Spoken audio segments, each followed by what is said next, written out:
প্ৰিয় দৰ্শক, আজি এটা নতুন ৰেচিপি লৈ আনিছোঁ। নিৰামিষ ঘুগুনিৰ মটৰেৰে বনাইছোঁ আৰু ইয়াতে মই পিঁয়াজ ব্যৱহাৰ কৰা নাই, নহৰু ব্যৱহাৰ কৰা নাই। কেনেকৈ বনাওঁ ভিডিঅ'টো চাব। উইদাউট অনিয়ন, গাৰ্লিক, টমেটো দি বনাইছোঁ। তেন্তে ভিডিঅ'টো আৰম্ভ কৰোঁ আহক।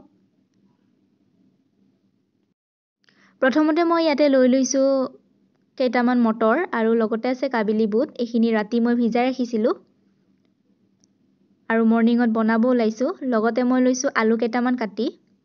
এইখিনি বইল কৰি ল'ম আগতে।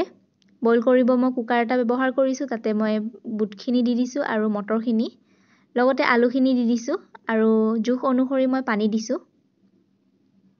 মই নিমখ ইয়াতে 1 চামুচ পৰিমাণৰ দিছোঁ আৰু এইখিনি এতিয়া বইল কৰি ল'ম। কুকাৰটো মই 2টা হুইচেল যোৱালৈকে বহাই ৰাখিছোঁ আৰু নিজে নিজে ঠাণ্ডা হ'বলৈ দিছোঁ। এখন কেৰাহী বহাইছোঁ আৰু ইয়াতে মই মিঠাতেল দিছোঁ। তেলখিনি গৰম হোৱাৰ পাছত মই ইয়াতে শুকান জলকীয়া আৰু তেজপাত 2 খিলা দি পেলাই এইখিনি অলপমান সময় ভাজি আছোঁ। আৰু আজি মই যিহেতু নিৰামিষ বনাইছোঁ, ইয়াতে মই আদা ব্যৱহাৰ কৰিম, পিঁয়াজ ব্যৱহাৰ আৰু নহৰু ব্যৱহাৰ নকৰোঁ। ইয়াতে মই আদা লৈ লৈছোঁ আৰু গোটা জালুক কেইটামান খুন্দি লৈছোঁ। লগতে মই জিৰাৰ গুড়া লৈছোঁ, চব্জি মছলাৰ গুড়া লৈছোঁ আৰু জলকীয়াৰ গুড়া লৈছোঁ। এইখিনি মই 1 চামুচ পৰিমাণৰ লৈছোঁ। এতিয়া মই ইয়াতে আদাখিনি দি ল'ম তেলত আৰু জুইৰ ফ্লেমটো মই ল' ৰাখিছোঁ। এইখিনি অলপমান সময় মই ভাজি ৰাখিম। এইখিনি অলপমান সময় ভাজি লৈছোঁ। তাৰ পাছত দিছোঁ মই গুড়া মছলাখিনি ইয়াতে ঢালি। জুইৰ ফ্লেমটো কিন্তু কমকৈ ৰাখিছোঁ। ঠিক তেনেতে অলপমান সময় ভাজি লোৱাৰ পাছত মই ইয়াতে দিছোঁ মটৰখিনি। এতিয়া মটৰখিনি দি দিছোঁ।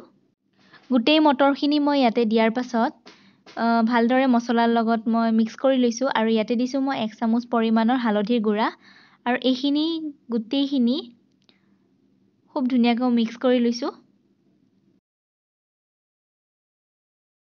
আৰু এইখিনি মই 3-4 মিনিটমান হাই ফ্লেমত ভাজিম।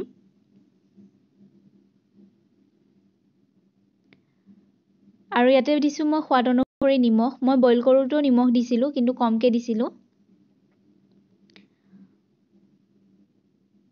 আৰু এইখিনি মই 3-4 মিনিটমান ঢাকনি মাৰি এইখিনি ভাজি লৈছোঁ। এইখিনি ভাজি লোৱাৰ পাছত মই ইয়াতে জোখ অনুসৰি গৰম পানী দিছোঁ। মই গৰম পানী ব্যৱহাৰ কৰিছোঁ ইয়াতে। 1.5-2 গিলাচমান মই ইয়াতে পানী দিছোঁ আৰু এইখিনি উতলিবলৈ দিম।